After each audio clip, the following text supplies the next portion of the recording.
우리 말씀과 함께 72쪽입니다. 안식일을 지낸 다음 날 아침 몇몇 여인들이 예수님의 무덤으로 향합니다. 놀랍게도 무덤을 막아놓은 돌문은 이미 치워져 있었습니다. 무덤 안에서 흰 옷 입은 청년이 예수님은 살아나셨고 갈릴리에 먼저 가 계시다 하는 소식을 전합니다. 여인들은 무섭고 떨려 도망치듯 무덤에서 나옵니다. 한편 부활하신 예수님을 제일 먼저 만난 막달라 마리아가 제자들에게 이 소식을 알리지만 제자들은 믿지 않습니다. 후에 11 제자가 모여서 식사를 하던 중 부활하신 예수님께서 호련히 나타나 그들의 믿음 없음을 꾸짖습니다. 그리고는 온 천하에 다니며 만민에게 복음을 전파하라고 선교 명령을 내리십니다. 이후 예수님은 하늘에 오르셔서 하나님 우편에 앉으셨습니다. 오늘 우리가 함께 살펴볼 마가복음 16장에서는 예수님의 부활하심과 또 부활하신 예수님을 만난 제자들의 모습과 또 명령하신 사명을 기록하고 있습니다. 사실 기독교에서는 다른 종교와 가장 큰 차별성을 두는 것이 바로 부활 사건입니다. 예수님이 이 땅에서 많은 기적과 또 능력을 행하셨고 주옥 같은 여러 가르침을 주셨지만 결국 예수님도 죽음이라는 것을 극복하지 못하셨다면 여느 종교의 어떤 누군가와 같이 그냥 위대한 성인, 그냥 위대한 종교 지도자로 남았을 것입니다. 그러나 그분은 그 어떤 인간도 극복할 수 없었던 죽음을 극복하시면서 모든 인류의 생명과 또 소망이 되실 수가 있었습니다. 오늘 말씀을 통해서 우리에게 주시는 교훈을 가지고 우리가 함께 기도하며 생명력이 넘치는 삶을 사는 저와 여러분이 되시기를 주님의 이름으로 축복합니다. 오늘 이 새벽에 함께 기도하고자 하는 첫 번째 기도 제목은 하나님이 인정하시는 삶을 살게 하소서입니다. 하나님이 인정하시는 삶을 살게 하소서.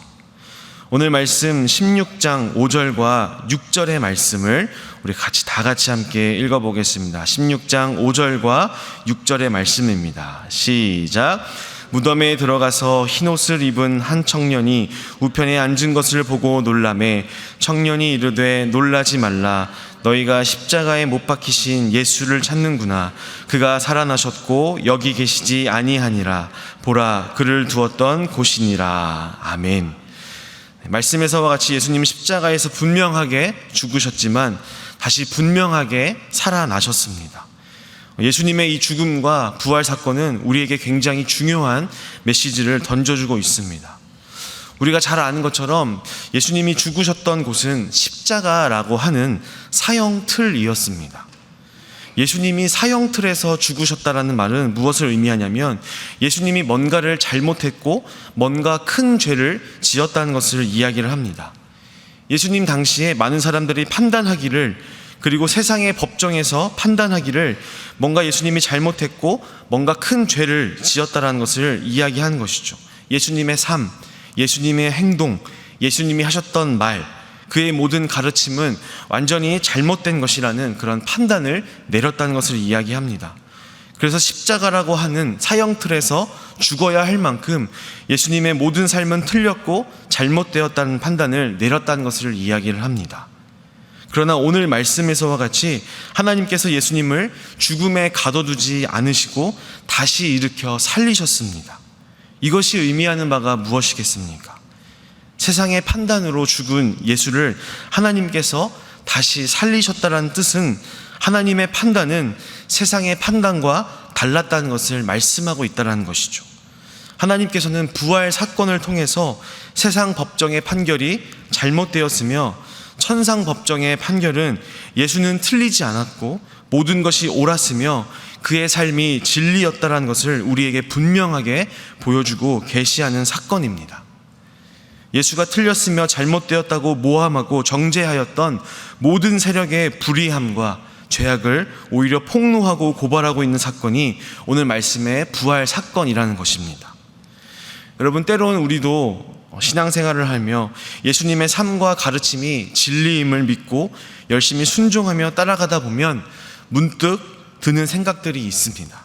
그것은 무엇이냐면 정말 이렇게 사는 것이 바른 것일까? 이렇게 살다가 내 인생이 잘못된 것은 아닌가 하는 그런 생각들입니다. 우리가 예수님의 가르친 대로 순종하며 따라가 살다 보면 때로는 우리가 가난하게 될 때도 있고, 또 때로는 억울한 일을 당할 때도 있습니다. 때로는 불편함을 감수해야 하는 때도 있고, 때로는 다른 사람의 눈치까지 봐야 할 때도 있습니다. 다들 자신만을 위해서 살아가는 이 시대에 나도 그냥 편하게 나만 생각하며 살고 싶은데, 예수님이 가르치시는 말씀은 그게 아니라고, 하나님을 진정 사랑하며 이웃을 내 몸과 같이 사랑하는 것이 진짜 행복한 길이고 진짜 잘 사는 길이라고 말씀하시니, 우리는 내적으로 끊임없이 갈등하고 싸울 때가 참 많습니다.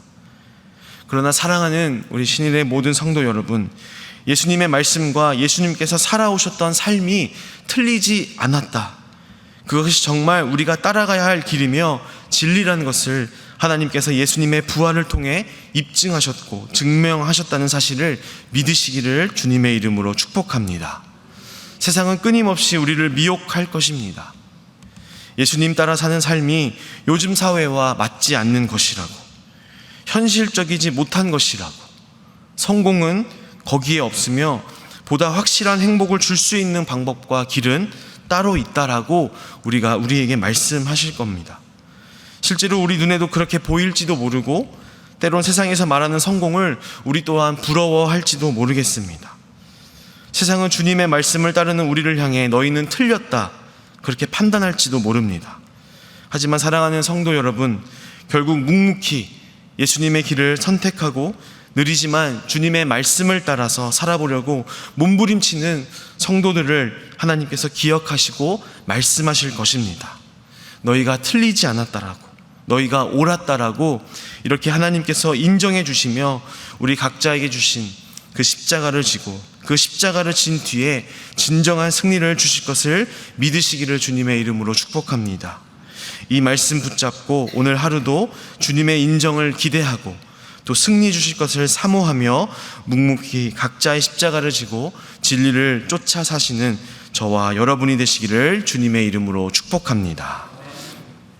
두 번째로 함께 기도할 제목은 복음을 증거하는 삶을 살게 하소서입니다. 복음을 증거하는 삶을 살게 하소서. 오늘 본문 15절의 말씀을 우리 다 같이 함께 읽어보겠습니다. 15절의 말씀입니다. 시작. 또 이르시되 너희는 온 천하에 다니며 만민에게 복음을 전파하라. 아멘. 예수님께서는 부활하시고 나셔서 바로 승천하지 않으셨습니다. 이 땅에서 40일을 거하시면서 제자들을 만나셨고, 그리고 제자들에게 중요한 사명을 말씀하시고 맡기셨습니다. 그것이 바로 15절의 말씀과 같이 온 천하에 다니며 만민에게 복음을 전파하라라는 사명이었습니다. 이 사명은 사실 굉장히 중요한 사명이지만 한편으로 생각하면 참으로 막막한 사명이기도 합니다. 왜냐하면 이 복음의 내용에는 일반적인 상식을 가진 사람들이라고 한다면 참 믿기 어려울 내용들이 많이 있기 때문이었습니다. 예수님의 가르침과 그것을 뒷받침하는 수많은 기적 이야기, 심지어 예수님 스스로 십자가에 달려 죽으셨지만 또 다시 살아나신 이야기들은 간단하게 그냥 믿을 수 있는 그런 내용들이 아니었습니다.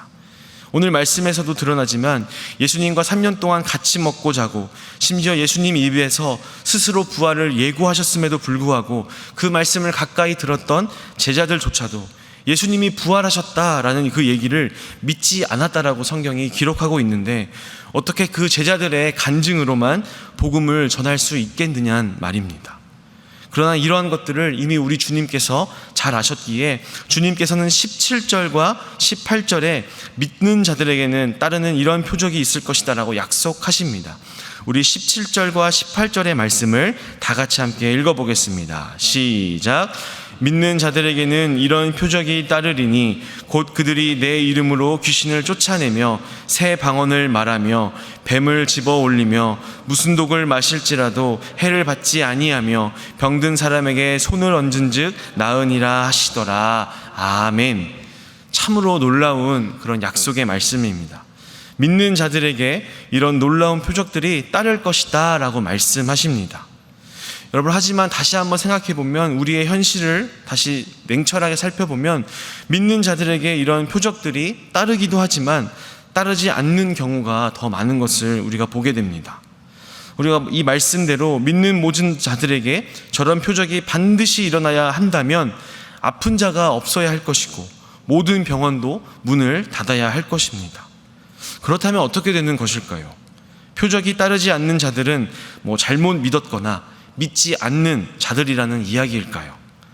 이런 모든 오해들은 모두 말씀을 문자 중심적으로 해석할 때 생길 수 있는 오해들입니다. 먼저는 이 표적은 누가 행하는 것인지를 다시 한번 확인할 필요가 있습니다. 오늘 말씀 20절을 우리 다 같이 함께 읽어보겠습니다. 시작. 제자들이 나가 두루 전파할세 주께서 함께 역사하사 그 따르는 표적으로 말씀을 확실히 증언하시니라. 아멘. 우리 20절에서 말씀하시지만 주께서 함께 역사하사 그 따르는 표적으로 말씀을 확실히 증언하셨다라고 말씀하십니다. 다시 말하면 표적을 행하는 자는 믿는 자들이 아니라 주님이라는 것을 이야기하고 있다는 것입니다. 주께서 제자들의 복음 전파 사역에 함께 하셨고 함께 일하셨다라고 증언하고 있다는 것입니다. 주님께서는 육신의 몸은 비록 승천하셨지만 주님의 영, 바로 성령이 제자들과 함께 하시면서 이러한 표적으로 복음을 증언하셨다라고 말씀하고 있습니다. 마찬가지로 주님께서는 성령으로 오늘 우리와 함께 하시면서 우리가 복음을 증거하는 삶을 살아갈 수 있도록 도우시며 역사하시는 분이신 줄 믿으시기를 주님의 이름으로 축복합니다. 그러나 우리와 함께 하시는 성령님께서는 어떤 규칙과 어떤 원리에 따라 기계적으로 일하시는 분이 아닙니다. 성령의 역사는 바람이 어디서 와서 어디로 부는지 우리가 알 수 없는 것처럼 임의적으로 일하시는 분이십니다. 그러하기에 믿는 자들에게 이런 표적들이 따른다고 해서 믿는 자들이라면 무조건 이런 표적들이 기계적으로 따를 것이다 라고 생각해서는 안 되는 것입니다. 반대로 표적이 따르지 않으면 믿는 자가 아니라고 판단하는 것도 잘못된 것입니다. 우리는 어떠한 경우에도 성령의 역사를 기계적으로 법칙화함으로 성령의 자유를 제한할 수 없습니다. 그렇다고 한다면 믿는 자들에게 이런 표적이 따른다는 말씀을 오늘날 우리는 어떻게 이해하고 또 적용할 수 있을까요? 먼저는 귀신을 쫓아낸다는 것과 뱀을 집어 올리거나 독을 마셔도 해를 받지 않는다는 것은 우리 삶에서 복음을 증거하는데 우리를 가로막고 또 어렵게 하며 방해하는 사탄의 공격에 휩싸인다 해도 우리가 넉넉히 이겨낼 수 있다는 확실한 약속의 말씀이라고 할 수 있습니다. 이미 예수님께서 사탄을 물리치셨고 승리하셨기 때문에 우리도 넉넉히 승리할 수 있다라는 약속이며 더 이상 두려워할 것이 없다라는 힘찬 격려라고 할 수 있습니다. 또한 새 방언을 말한다는 것은 무엇일까요? 방언은 성령 충만의 하나의 증거라고 말씀하고 있습니다. 다시 말해서 이 말은 우리가 이제 주님을 믿을 때에 성령의 충만함 가운데 살게 된다는 것을 의미합니다.